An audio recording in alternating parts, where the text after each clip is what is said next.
Beautiful function family, welcome back to my channel. My cute bunny का next part start करते हैं। पिछली part में हम लोगों ने देखा कि दोनों भाइयों का बहुत बुरी तरीके से एक्सीडेंट हो चुका था, जिसमें दोनों की हालत बुरी तरीके से ख़राब हो चुकी थी। दोनों को बचा पाना बिल्कुल भी मुमकिन नहीं था, लेकिन डॉक्टर्स ने एक होप दी थी कि उन्होंने कहा था कि शायद वो एक की तो जान बचा सकते हैं, जिस वजह से ना चाहते हुए ही कांगसरन और विजांग ने उस फॉर्म को साइन किया था और उस ऑपरेशन को सक्सेस करने की बारी डॉक्टर्स की थी। डॉक्टर ने ऑपरेशन तो किया था, लेकिन एक बहुत बड़ी प्रॉब्लम हो चुकी थी। दोनों में से कौन जिंदा है ये किसी को नहीं पता था, सिर्फ उस इंसान को पता था जो अब जिंदा था। लेकिन उस बात को कांगसरन और विजांग दोनों भी ना कहते हैं कि वो ये जानना ही नहीं चाहते कि आखिर कौन बच्चा उनका ज़िंदा है। उस बात को करीबन अब 1.5 साल हो चुके थे। 1 साल और 6 महीने करीबन वो लड़का जो उस ऑपरेशन में उनका जी रहा था, वो 1 साल से तो कोमा में था। कोमा में आने जब उसकी जागता है कोमा से, तो उसे कुछ भी याद नहीं था।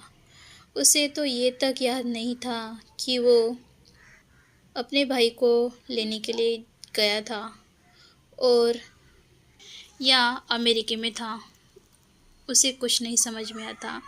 तभी एक बहुत ही खूबसूरत सी लड़की वहाँ पर एंट्री करती है, कहती है, बॉस अगर आप ठीक हो चुके हो तो जल्द से जल्द अब पूरी तरीके से रिकवर हो जाइए और जल्दी से ऑफिस ज्वाइन करिए।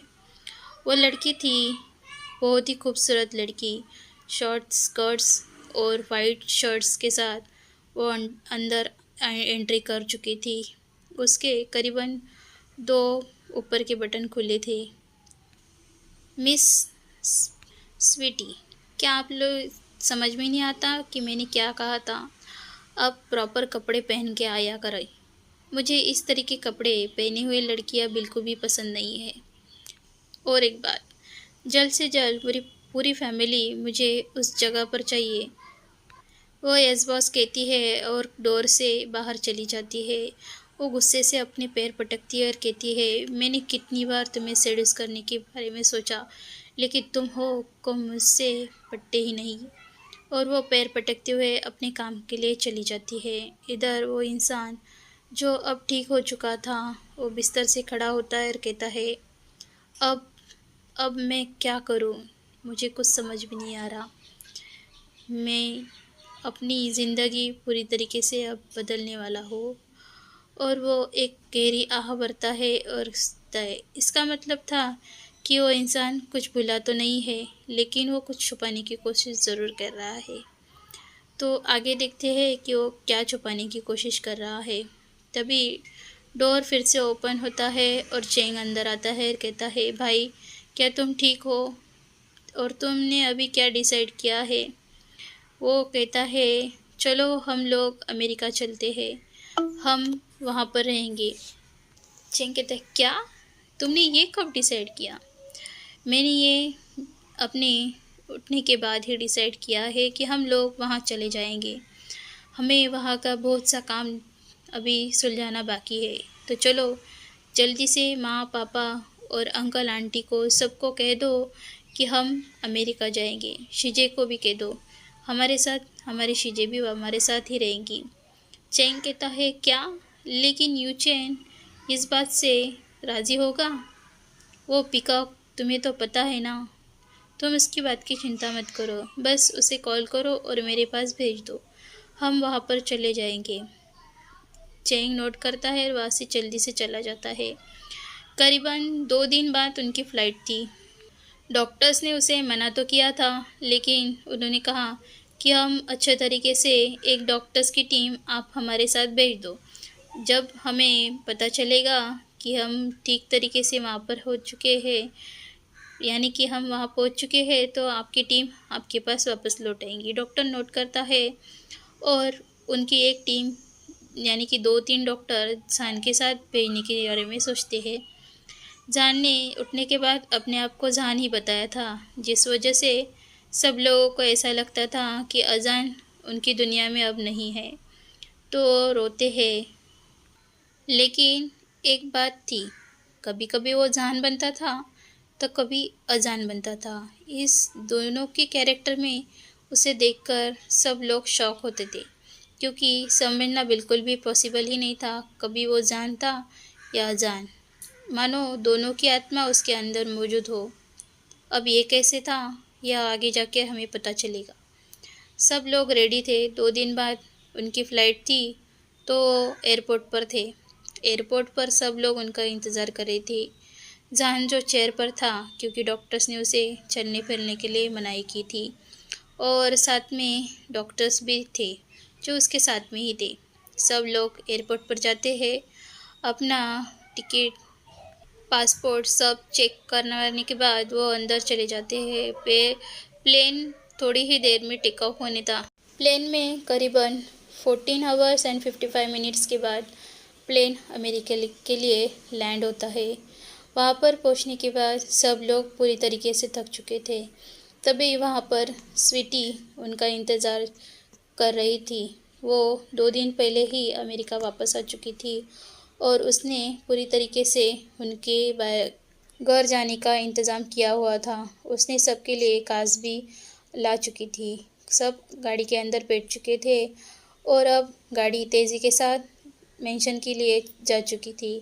एक बड़ा सा विला, वहाँ के मौजूद सब लोग जब गाड़ी से नीचे उतरते हैं, देखकर सब दंग थे।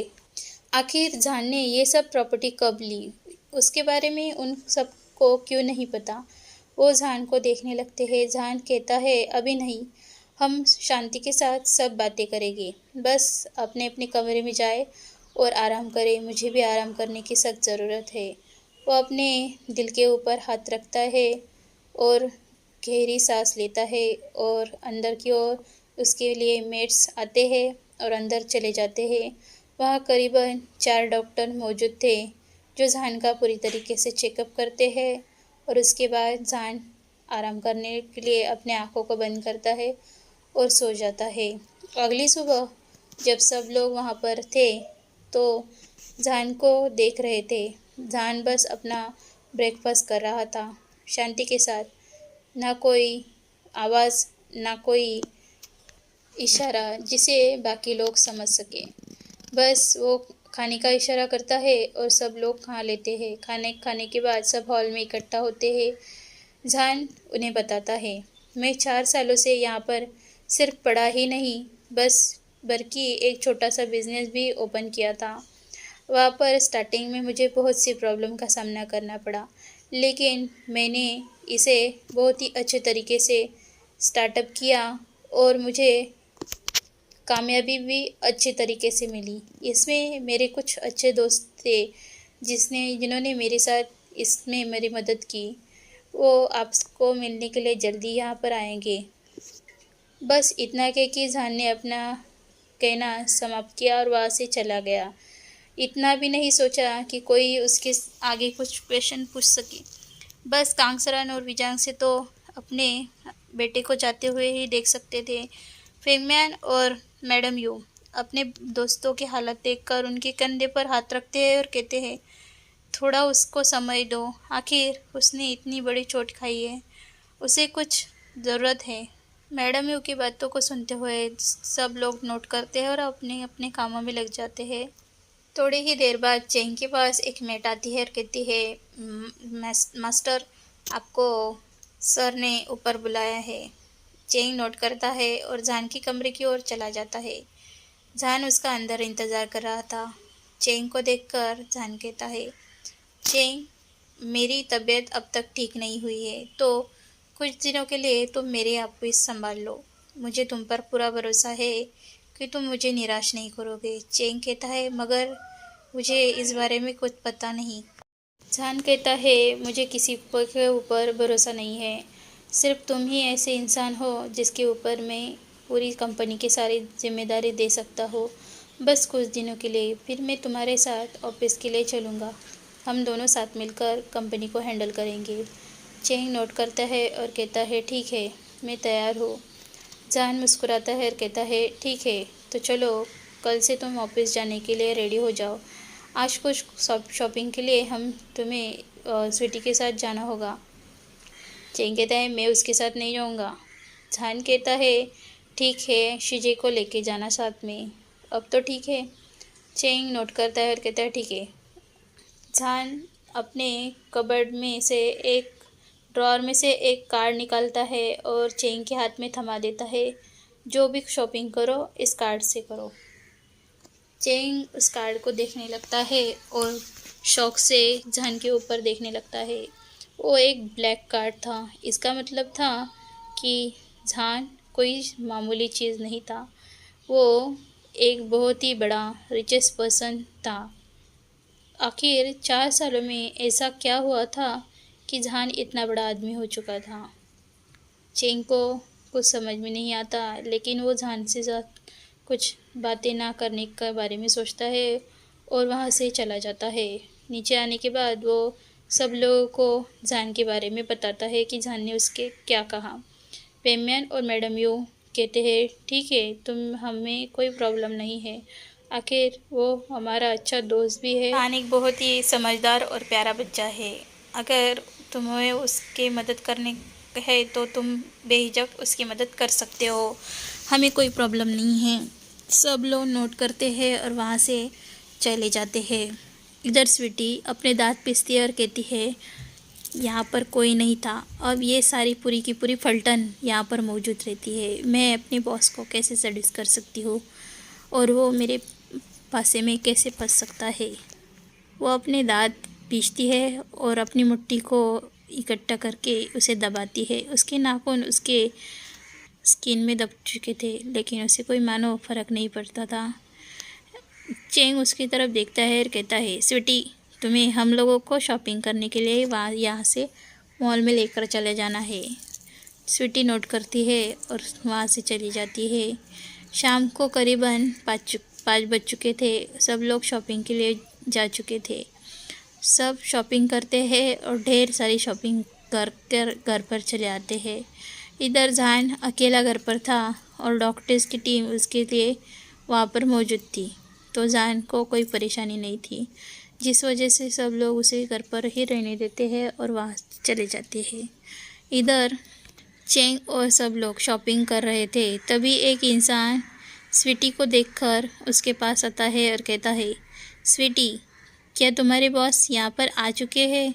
स्वीटी हाँ भी सिर हिलाती है और कहती है हाँ बॉस, हाँ हाँ सर, वो यहाँ पर मौजूद है। स्वीटी, क्या तुम मुझे बता सकती हो कि तुम्हारे बॉस कहाँ है? स्वीटी कहती है बॉस यहीं पर आ चुके हैं सर। और आप क्यों पूछ रहे सर? स्वीटी, तुम्हें जितना कहा जाए उतना ही बात करा करो और जान से कहो मुझसे मिलने के लिए। स्वीटी कहती है लेकिन सर वो अभी इस कंडीशन में नहीं है कि आप उनसे बात करो। वो इंसान गुस्से से कहता है स्वीटी, अपनी हद मत भूलो। और जान मुझसे क्यों नहीं बात करना चाहता? करीबन 1.5 साल हो चुका है, उसने मेरे साथ अभी एक बात भी नहीं की है। कितनी बार मैंने उससे कॉल किया है और मैसेज भी किए हैं, लेकिन ना ही उन्हें उससे मैसेज के रिप्लाई दिए हैं और ना ही मुझे कॉल बैक किया है। मैं उससे जल्द से जल्द मिलना चाहता हूँ। स्वीटी की बातों को सुनते हुए वो इंसान बहुत ही गुस्से से कह रहा था। चेंग आगे जाता है और कहता है तुम कौन हो और तुम जान से क्यों मिलना चाहता हो? तुम क्या समझते हो अपने आप को? चेंग भी गुस्से से कहता है। वो इंसान गुस्से से उसके ऊपर देखने लगता है और कहता है तुम कौन हो? मैं जान का भाई हूँ, क्या तुम चाहते हो? चेंग कहता है। जान के भाई को देखते हुए कहता है स्वीटी, ये क्या कह रहा है? स्वीटी कहती है सर, जान सर ने अपनी पूरी फैमिली को यहाँ बुला लिया है और वो अपनी पूरी फैमिली के साथ अपने मेंशन पे रह रहे हैं। वो इंसान कहता है उसने मुझे इतना बताना तक ज़रूरी नहीं समझा। जान, मैं तुम्हें देख लूँगा। वो दिल दिल में अपने सोचने लगता है और कहता है ये कौन है? कांगसरन और विजांग से दोनों एक साथ कहते हैं ये जान सर के अच्छे दोस्त थे। स्वीटी कहती है अच्छा, कांगसरन और विजांग से कहते हैं। मैडम यूँ आगे आते कहती है, चलो हमें देर हो रही है, जान अकेला होगा घर पे।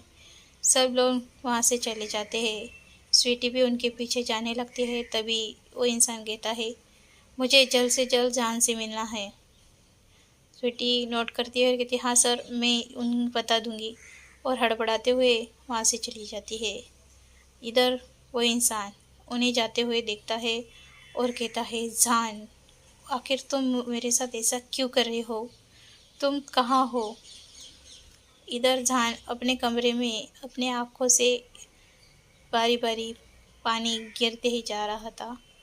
वो अपना दुख दर्द अपने ही दिल में लेकर बैठा हुआ था। आखिर जान क्यों रो रहा था, ये किसी को नहीं पता। उसके दिल में बहुत दर्द हो रहा था, लेकिन वो दर्द किसी को बता नहीं सकता था। जान कहते ही, भाई, आपने ऐसा क्यों किया? आपने मुझे मेरा साथ क्यों छोड़ दिया भाई? आप आप मुझे छोड़कर चले गए भाई। मैं आपके बिना जिंदा नहीं रह सकता। मैं भी आपके साथ आना चाहता हूँ। जान रो रहा था, लेकिन किसी को नहीं बता सकता था। साथ में अपने माँ और पिताजी के बारे में सोचकर वो दिल ही दिल में रो रहा था। जान जो इतना सारा दर्द अपने लिए बैठा था, तभी डोर पर नॉक होता है और डॉक्टर अंदर आते हैं। कहते हैं, मिस्टर जान, क्या आपने फिर से कुछ बुरा सोचा है? Please please. जान की आंखें धीरे धीरे बंद होने लगती है और जान फिर से बेहोश होता है। जान के डॉक्टर्स पूरी तरीके से घबरा चुके थे। उन्हें समझ में नहीं आ रहा था कि अब क्या करें। तभी एक डॉक्टर, जो एक बहुत ही खूबसूरत डॉक्टर, उनके पास जल्दी से आती है और एक इंजेक्शन जान के दिल के ऊपर लगा देती है। जान गहरी गहरी सांसें ले रहा था। ऑक्सीजन मास्क उसके ऊपर लगाया जाता है और जान धीरे धीरे कर कर शांत होने लगता है। उसकी सांसें फिर से नॉर्मल होने लगती है और जान बेहोश के आगोश में चला जाता है। वो करीबन 2 घंटे बाद उठा था। सारी फैमिली उसके पास थी। सारे डरे हुए थे। कांगसरन और विजांग से के तो माथे की ओर पसीना अभी भी दिखाया जा सकता था। दोनों अपने बेटे के पास जाते हैं और कहते हैं, जान, तुमने अपने बारे में कभी सोचा है? तुम ऐसी हरकतें क्यों करते हो बेटा? तुम्हें क्या परेशान कर रहा है? एक बार दिल खोल के अपनी माँ से तो पूछो, मेरे दिल पे क्या बीतती है?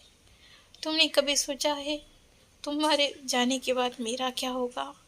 कम से कम खुद के लिए नहीं, हमारे लिए जियो बेटा। जान कहता है, माँ, मैं अपने भाई के पास जाना चाहता हूँ। मैं जिंदा क्यों हूँ माँ? अजान भाई कहाँ है माँ? कांगसरन भी अपनी रोती हुई आवाज़ से कहती है, बेटा, कुछ बातें हमारे हाथ में नहीं होती, तो प्लीज़ अब आगे बढ़ो और कम से कम हमारे लिए जियो बेटा। उन बातों को भूल जाओ। उस दिन जो हुआ था उसे भूल जाओ। अब बहुत लेट हो चुका है। माँ, आप ये क्या कर रही हो? अजहर भाई को मैं देखना चाहता हूँ। वो मेरे उठने के बाद से मुझे मिलने क्यों नहीं आए माँ? आप मुझे सच्चाई क्यों नहीं बताती? आखिर अजान भाई कहाँ है? मैं उनके पास जाना चाहता हूँ। आप लोग मुझे जब भी कहते हो आप मुझसे झूठ कह रहे हो। उस दिन क्या हुआ था? बताओ मुझे माँ, सच्चाई बताओ। जान की बातों को सुनते हुए उसकी माँ गहरी सांस लेती है और कहती है, बेटा, अभी वक्त ही है, कुछ दिन और अपनी तबीयत को सुधार लाओ। उसके बाद में मैं तुम्हें ज़रूर बताऊंगी बेटा। माँ, आप मुझसे कुछ छुपा रही हो ना माँ? मुझे अजान भाई यहाँ पर मौजूद दिखते हैं। सब लोग झुक कर एक दूसरे को देखने लगते हैं। हाँ माँ, ये बात मैंने कभी किसी को नहीं बताई, लेकिन मुझे महसूस होता है मेरे पास ही है। अजान भाई मेरे पास होकर मुझे नहीं दिखाई देते। ये क्यों है माँ? मुझे बताओ। जान की हार्ट बीट फिर से तेज होने लगती है, जो उसके लिए अच्छा नहीं था। डॉक्टर सब टेंस होते साइड में खड़ी लेडीज़ डॉक्टर जो बहुत ही बारीकी से उन्हें देख रही थी, वो जल्दी से एक इंजेक्शन जान में लगा देती है। जान फिर से सो जाता है और सारे लोग अब बहुत ही तेज के साथ जान को देख रहे थे। वो डॉक्टर सबको नोट करती है और कहती है कमरे से बाहर चलिए, मैं आप लोगों को बताती हूँ क्या हो रहा है। सब लोग हॉल में इकट्ठा होते हैं। डॉक्टर्स उन्हें बताती है, आखिर आप ये सब माजरा मुझे बता सकते हो। कांगसरन बताती है, हमारे जुड़वा बच्चे थे, एक बच्चा यहाँ पर पढ़ाई के लिए था और दूसरा बच्चा हमारे पास था। दोनों जुड़वा थे, दोनों में कोई अंतर नहीं था। लेकिन जिस दिन हमारा एक बेटा अजान यहाँ से वहाँ पर आया हुआ था, उस दिन उसका एक्सीडेंट हो चुका था। जहान बेटा हमारे यहाँ पर आ चुका था, दोनों एक ही कार में थे और उस कार का एक्सीडेंट हो चुका था। उस कार में दोनों बहुत ही सीरियस कंडीशन में थे और हमें एक को ही बचा सकते थे। डॉक्टर ने नोट किया और कहा, फिर आगे क्या हुआ? हम लोगों ने उन डॉक्टर से कहा था कि वो बचा सकते हैं, जिसे बचा सकते हो उसे बचा ले। डॉक्टर्स ने हमसे फॉर्म साइन करवाया, लेकिन हमें ये नहीं बताया कि उन्होंने किसको बचाया है। हम अभी भी कन्फ्यूजन में हैं, ये जान है या अजान, हमें कुछ नहीं पता। डॉक्टर्स कहती है अगर ये जान है तो अजान मर चुका है, अगर ये अजान है तो जान मर चुका है, इसका मतलब ये है। वो लोग नोट करते हैं और कहते हैं हाँ हाँ डॉक्टर, ये यही बात है। डॉक्टर आगे कहती है, अगर मैं सही हूँ तो इसका हार्ट चेंज हो चुका है। वो कहते हाँ डॉक्टर, हमारे एक बेटी का हार्ट ठीक था लेकिन दूसरे के हार्ट में कांच लग चुका था, जिसके वजह से उसका पूरा हार्ट ख़राब हो चुका था और उसे बचाया नहीं जा सकता था। लेकिन दूसरी की कंडीशन और भी ख़राब थी, जिस वजह से उसके बॉडी का हार्ट इसकी बॉडी में लगा चुका था। उनके डीएनए पूरी तरीके से मैच थे और उनका हार्ट भी एक दूसरे के लिए मैच हो चुका था, जिस वजह से डॉक्टर ने ये डिसाइड किया था। डॉक्टर वेंकिंग कहती है, ठीक है, तो आपका मतलब है कि आपके एक बेटी की बॉडी में से दूसरे बेटी की बॉडी में हार्ट ट्रांसप्लांट किया जा चुका है। वो नोट करते हैं और कहते हैं हाँ यही बात है। इसी वजह से वीजांग से उन्हें समझा रहे थे कि कुछ नहीं होगा, सब कुछ ठीक हो जाएगा। लेकिन कांगसरन अभी भी रोए ही जा रही थी। तभी मैडम यू कहती है, इसका मतलब है जान और अजान दोनों भी एक ही शरीर में है क्या? अजान और जान दोनों में से किसी की आत्मा एक के शरीर में तो नहीं है ना? सब लोग शौक से मैडम यू को देख रहे थे। अब ये जानना ज़रूरी होगा कि आखिर जान और अजान दोनों एक शरीर में है या फिर जान का वो वहम है। अब मिलते हैं नेक्स्ट